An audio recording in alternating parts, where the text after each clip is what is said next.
Sejam bem-vindos à nova temporada do Filosofando, um programa da UERN TV em parceria com o Departamento de Filosofia da UERN.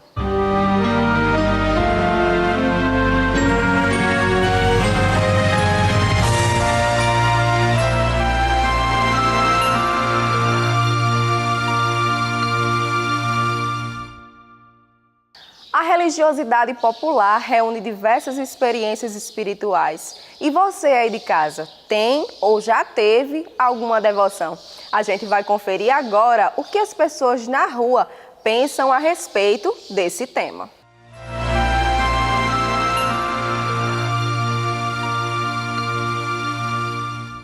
A senhora tem algum santo de devoção? Tenho sim, Santa Luzia, que é a nossa padroeira de Mossoró. E a minha filha, ela nasceu prematura, de extrema prematuridade, com 5 meses, de 5 para 6 meses. E ao sair do hospital, ela foi praticamente desenganada e não iria enxergar. E eu fui para todas as novenas e fiz o pedido. E hoje minha filha tem a visão perfeita. Primeiramente eu agradeço a Deus e segundo a Santa Luzia, nossa padroeira maravilhosa, que salvou a visão da minha filha. A senhora tem algum santo de devoção? Coração de Jesus. É nosso padroeiro lá do Triunfo Potiguar. Aí a senhora já teve alguma graça alcançada? Qual foi? De doença, não sabe? Quando eu me estava doente, eu fiz uma graça e alcancei, graças a Deus. A senhora tem algum santo de devoção? Santa Ana, minha protetora. A senhora tem alguma graça alcançada? Já alcancei muitas, sim. A senhora tem algum santo de devoção? Tenho Santa Luzia.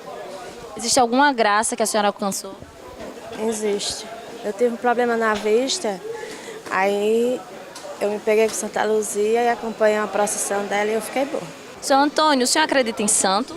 Não, o meu santo é Jesus, eu acredito em Jesus. E para falar sobre esse assunto, Josailton Mendonça conversou com o padre Ricardo Rubens Carvalho.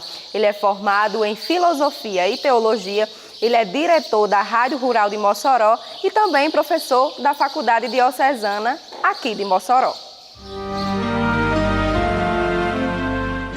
Nós estamos aqui com o padre Ricardo, da paróquia São Manuel, no Alto de São Manuel. Do Alto de São Manuel, né, que é o local. Tudo bom, né, padre? Muito bem, eu agradeço o convite, né, que a UERN fez, a Filosofia, o departamento, para estar aqui partilhando um pouco sobre as nossas impressões, as nossas experiências.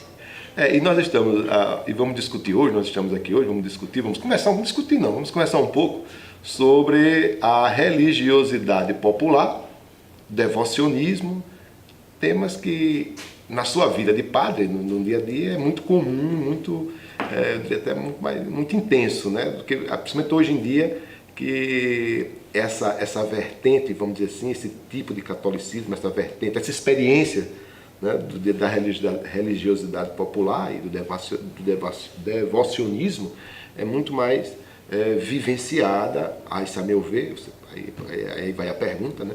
Na vida das paróquias, das igrejas, das comunidades, do que outras experiências dentro do catolicismo que se desenvolvem, né? Então, isso é verdade? Quer dizer, essa vivência do catolicismo popular, ou da religiosidade popular, do devocionismo, é mais comum, é mais vivenciada dentro da paróquia, das comunidades, dentro da igreja? Ou as outras experiências, as outras vertentes ou experiências, o tipo de catolicismo também são vivenciadas com igual intensidade?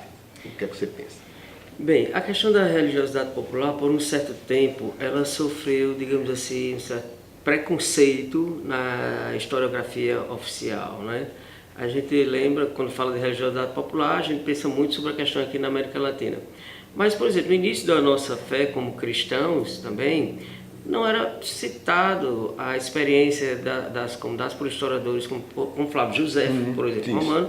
Então, ele, na historiografia oficial, ele passa desapercebido de alguma forma, sem registro. Mas nós sabemos que os nossos primeiros irmãos, como eu costumo dizer, eles eram oriundos do mundo judaico, do mundo greco-romano, e tinham também suas práticas pessoais de religiosidade. Isso. Então ela já existia de alguma forma, isso que hoje convencionou se chamar de religiosidade popular, que é mais uma expressão no sentido de uma forma privada, particular e que se torna coletiva, depois subjetiva da experiência de Deus. E depois, aos poucos, ela vai sendo reinterpretada, relida e orientada dentro da religião, digamos, oficial. Então, começa um pouco com preconceito. Agora, o que é importante destacar é o que está por trás da religiosidade popular. Na verdade, a religiosidade popular, independente, por exemplo, da fé ou do credo propriamente dito, ela faz parte da condição humana da experiência do sagrado, da transcendência, da necessidade de experimentar o sentido e o mistério da vida. A gente está interrompendo, mas tudo bem, de fato a religiosidade popular, o devocionismo é muito importante, tem isso que o senhor está destacando e tal, não é isso muito importante. Agora, há também um outro aspecto que é, digamos assim, alguns elementos, como eu vou dizer, mágicos, sim, que acabam, digamos, interferindo e que é preciso, na linguagem pastoral, na linguagem da igreja, digamos assim, que é preciso evangelizar de modo tal que esse elemento não se torne determinante. Sim, exato. Por exemplo, a religiosidade popular, ela não é um substituto da vida sacramental, por exemplo. Isso. Não é para substituir. O Papa Bento XVI, não é também em referência, quando o Papa, hoje ele é Papa Emérito, mas fez referência também ao Encontro dos Bispos em Aparecida, e fala da religiosidade popular como um precioso tesouro da Igreja, que precisa ser devidamente integrado, compreendido naquela necessidade que os fiéis têm da experiência de Deus. E aí uma expressão que você usou que me lembra assim, a necessidade de uma catequese para purificar de supostos ou possíveis desvios, erros por ignorância ou superstições. Isso. Ou seja, como iluminar com a própria vida da doutrina cristã e aprofundar para que seja frutuosa aquela experiência particular e privada de Deus sobre determinados aspectos. Num certo momento, depois que superou-se um pouco esse preconceito, eu acredito também, com o avanço das ciências, por exemplo, da antropologia, etc., a religiosidade popular ela passou a ser mais tratada. Há uma vasta bibliografia refletindo sobre esse assunto. Já é uma superação do preconceito, porque achava como se fosse uma experiência primitiva, de pessoas ignorantes. Tem que se procurar ali a genuína experiência da necessidade do sagrado, como eu digo, né? E tentar não simplesmente cooptá-las no sentido da religião oficial, mas perceber que faz parte também da vida da igreja. Em um certo tempo também a gente entende que a religião chamada oficial, ela se torna um tanto quanto racional demais e até um tanto elitista. E o povo em geral, ele é muito mais prático. Então a religiosidade popular é também conhecida por forma muito prática, é um modo de vida, não é uma explicação, uma sistematização de pensamento teológico. Claro. E as liturgias às vezes são muito racionais, e o povo interpreta aquilo de uma forma muito mais simples.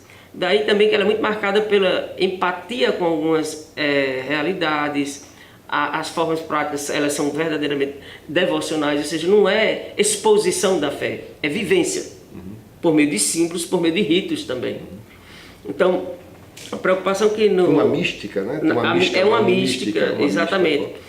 Por exemplo, a relação que o povo em geral tem com os santos, não é? A gente fala de Deus no cristianismo, Deus Pai, Deus Filho, Deus Espírito Santo, fala sobre Jesus e tal. O povo tem uma empatia muito grande com o santo, porque se identifica com uma pessoa comum da sua própria vida. Os santos não são pessoas extraordinárias, a não ser pela coragem que tiveram de viver como viveram.